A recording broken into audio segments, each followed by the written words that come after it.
Guys, welcome to Better Bachelor. My name is Joker with a face for radio and a voice for print. All right, next video we're going to do today. This is also a submission from my betterbachelor.locals.com. I'm telling you, get over there. It costs you 12 cents a day or whatever it is. But we get a lot of good posts and a lot of good memes over there. This is a story that was shared with me by one of the users over there. If she's freaky, she's smarter. Now, I didn't know how to make a thumbnail out of this, and it's not quite that if she's freaky, she's smarter. It's here's the actual title. It's women who have more sex have better developed brains, study says. Now this is the New York Post. This is a New York Post, a quote, legacy news media site this is the news. They are running out of real things to talk about. So, but with this headline, you might read this and say, oh, okay, so if maybe women who either sleep with their partner a ton of times or who have a bunch of partners, they have better developed brains, you see. To me, that sounds like a cop-out. That's a way to make a very promiscuous person sound like they're actually smarter and developed. No, that's not quite it. It's not even a better developed brain. I'll read it and you'll see what I'm talking about. It says there's evidence that women have sex on the brain just as much as, if not more than, their male counterparts, according to a new study. We know this now because of hypergamy and how many women will basically dump their good husband and or boyfriend and or whatever to go sleep with Chad from the gym. Scientific researchers have identified, let me see if I can zoom this up a little bit so you can read along. Scientific research has identified the brain region linked to the naughty touch in women, finding that it's better developed in those who frequently get steamy between the sheets. The stimulating study published Monday by the Journal of Neuroscience examined the connection between touch and cerebral development in 20 adult females. Let me put a pause here for a second. My father just passed away, and he had Parkinson's disease, and he had dementia, like basically Alzheimer's disease, although it wasn't exactly like Alzheimer's disease. Those are two brain things. Those are two brain things that would be really great if they were fixed. So in the Journal of Neuroscience, this study, instead of studying things like, for example, depression or Parkinson's or dementia or maybe how to better handle other medical problems. No, they wanted to see if a certain area of the brain got bigger if women got off a lot. Well, here we are. Here we are, everybody. I swear, Idiocracy, that's all that came to mind on almost every story I'm reading was like, okay, this we're going towards Idiocracy. They say, as part of the research, the female volunteers between the age of 18 and 45 had their joy buttons stimulated while their brains were scanned using a functional magnetic resonance imaging, fMRI. For a simulation, a small round object was applied above the underwear at the level of the joy button, according to the AFP, which was first reported on the raunchy research. The device was vibrated 8 times for 10 seconds each time, interspersed with 10 seconds of rest. And here's a photo of one of the researchers. No, this is probably just a Getty image stock. What do you bet none of the women looked like that? I just got to be honest with you. I pictured none of them being attractive.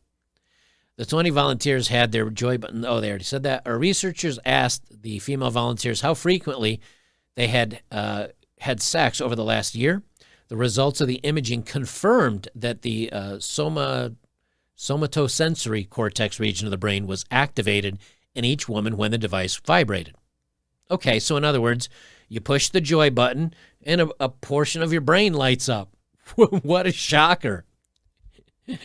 Ask any 18-year-old man. Scan a young, healthy 18-year-old guy when he goes on his daily trips to the interwebs to find stimulation. I'm sure his brain lights up like a Christmas tree. The researchers then measured the thickness of that brain area, finding it was more robust in the female volunteers who reported having the most sex. Yes, so when you keep doing something, that area of the brain does tend to thicken or show more, response. I don't know about you, but if you do math a lot and you analyze a lot, you find that you're a lot more analytical. And I'm probably sure that area of the brain gets stronger, gets more functional, gets more neurons packed into that area. So if you're just going to sit home all day and get railed by Johnny or fold it up like origami or have your insides rearranged and use toys on yourself, I'm sure that area will thicken up too. Although, depending on how powerful that vibrating device you're using, that area may thicken up too. Get calluses on that thing. We found an association between the frequency of intercourse and the thickness of the individually mapped genital field. In other words, the more sex, the bigger the region. Okay. Wouldn't it be better then, again, to study language, to study math, to study something that might actually get you somewhere other than, being able to get yourself off and have that section of your brain? But here's something else that's important about this, and this is key. Here's something else that's important about this stuff, right? Is that if you're doing this a lot, remember, these are the women, and this is why we talk about body counts. This is why we talk about having too many partners. This is why we talk about the damage from that stuff. Is if that area of the brain thickens up or becomes more dominant because a young woman is fooling around a lot or getting herself off a lot or doing all this other stuff, when she tries to settle down with one dude, when she tries to get a husband without a bunch of other partners and all this other stuff, when she tries to be with just one person, it's not stimulating enough.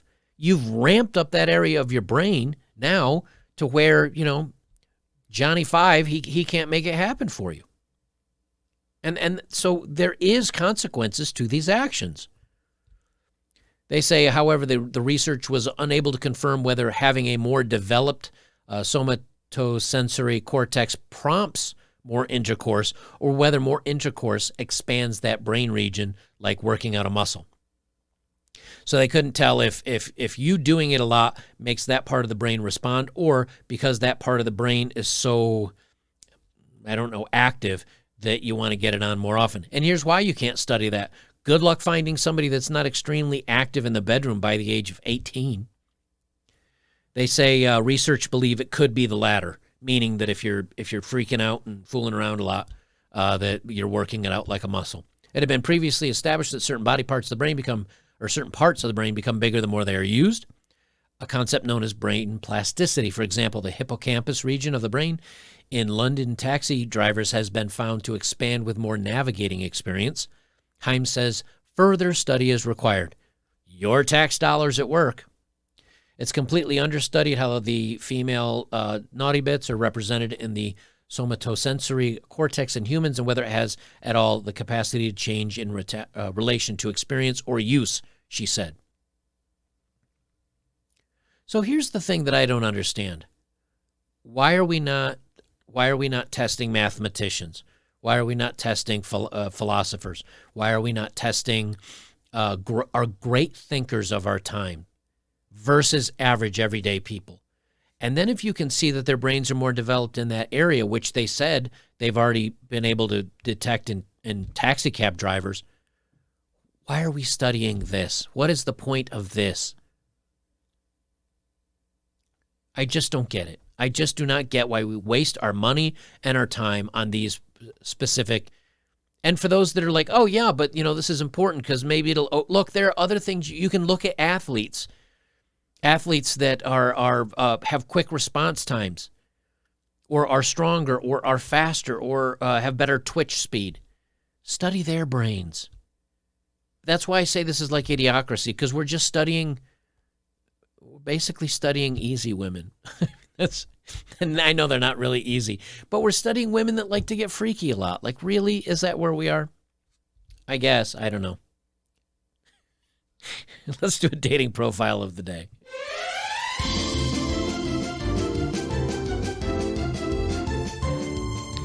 All righty then.